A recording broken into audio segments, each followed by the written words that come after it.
Hello everyone, আসসালামু আলাইকুম। কেমন আছেন সবাই? নতুন একটা ভিডিওতে আবারও স্বাগতম। আজ আপনাদের সাথে শেয়ার করব আমি কিভাবে আপেল মাখা করি। তো আমি কিভাবে আপেল মাখা করি জানতে হলে পুরো ভিডিওটা দেখবেন। আর আপেল মাখা করার জন্য এখানে আমি বড় সাইজের লাল টুকটুকে একটা আপেল নিয়েছি। আর আপেলটা ভালো করে পরিষ্কার করে ধুয়ে নিয়েছি। আমি মাখা করার জন্য একটা আপেল নিয়েছি, আপনারা চাইলে আরও বেশিও নিতে পারেন। তো আপেলটা এখন আমি কাটবো। তো আপেলটা কাটার জন্য আমি এখানে একটা ছুরি নিয়েছি। এই ছুরি দিয়ে আপেলটা আমি কেটে নিব। আপনারা চাইলে বটি দিয়েও কেটে নিতে পারেন। তো প্রথমে আমি আপেলটা এভাবে ছুরি দিয়ে ভাগ করে নিব। কিন্তু দুঃখের বিষয় আপেলটা ধোয়ার সময় পরে থেতলে গেছিলো। থেতলে যাওয়া অংশটা আমি এখন ফেলে দিব। এটা কিন্তু পচা না, আপনারা আবার ভাববেন না যে আমি পচা আপেল দিয়ে মাখা করছি। এখন এভাবে আমি আবারও 4 খণ্ড করে নিব। তো আপেলটা আমি এভাবে ছুরি দিয়ে 4 ভাগ করে নিচ্ছি। তো 4 ভাগ করা হয়ে গেলে মাঝখানে যে অতিরিক্ত অংশ আছে সেগুলো ফেলে তারপরে এই অংশটা আবারও চিকন করে ফালি করে নিব। যেভাবে আমি চিকন করে ফালি করে নিয়েছি, এই ফালি করা অংশটা আবারও ছুরি দিয়ে আমি টুকরো টুকরো করে কেটে নিব। তো আমি আপনাদেরকে কেটে দেখাচ্ছি আমি কেমন করে কেটে নিচ্ছি। আপনারা চাইলে আরও বড় বড় টুকরো করেও কেটে নিতে পারেন আপনাদের সুবিধা মতো।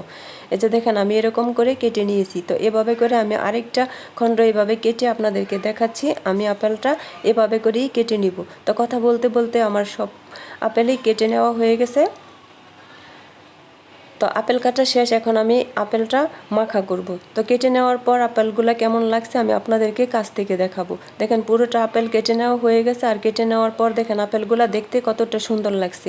আর আপেলগুলো মাখা করার জন্য এখানে আমি একটা বাটিতে কিছু উপকরণ নিয়েছি। তো এইখানে আমি কি কি নিয়েছি আপনাদেরকে দেখাই। এখানে আমি প্রথমে নিয়েছি চাট মশলা, চিনি, তারপরে লাল মরিচের গুঁড়া, তেঁতুল, লবণ, শুকনো মরিচ।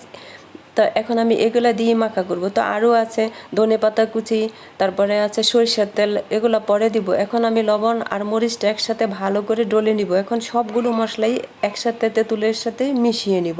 তো এইভাবে কিছুক্ষণ সময় নিয়ে এভাবে মশলার সাথে তেঁতুলটা কষলিয়ে ভালো করে মিশিয়ে নিব। তো কিছুক্ষণ মিশিয়ে নেওয়ার পর এই পর্যায়ে এর মধ্যে আমি দিয়ে দিব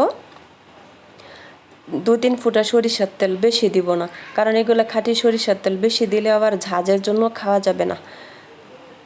তাই এ পর্যায়ে এর মধ্যে আমি দিয়ে দিব ধনেপাতা কুচি। এই ধনেপাতা কুচিটা আমার ডিপ ফ্রিজে রাখা ছিল, এর জন্য একটু নরম নরম মনে হচ্ছে।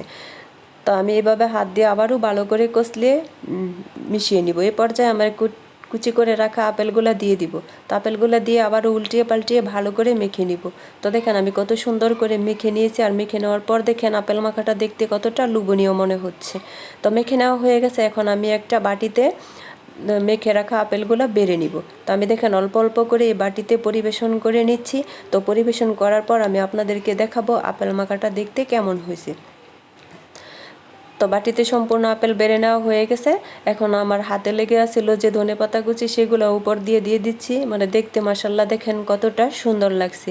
তো অল্প সময়ে দেখেন আমি কত সুন্দর মজাদার আপেল মাখা করেছি। যাদের ঘরে অনেকজন মানুষ আছে, আপেল অল্প, তারা এইভাবে মাখা করে খাবেন, দেখবেন একটা আপেলই অনেকজনে খাওয়া হয়ে গেছে। তো আপেল মাখা তো দেখলেন, এখন খাওয়া দাওয়ার পালা আমরা খাই। তো আপেল মাখাটা কেমন হয়েছে কমেন্ট করে জানাবেন। আজ এ পর্যন্তই, সবাই ভালো থাকবেন, সুস্থ থাকবেন। দেখা হচ্ছে নতুন একটা ভিডিওতে। আল্লাহ হাফেজ, আসসালামু আলাইকুম।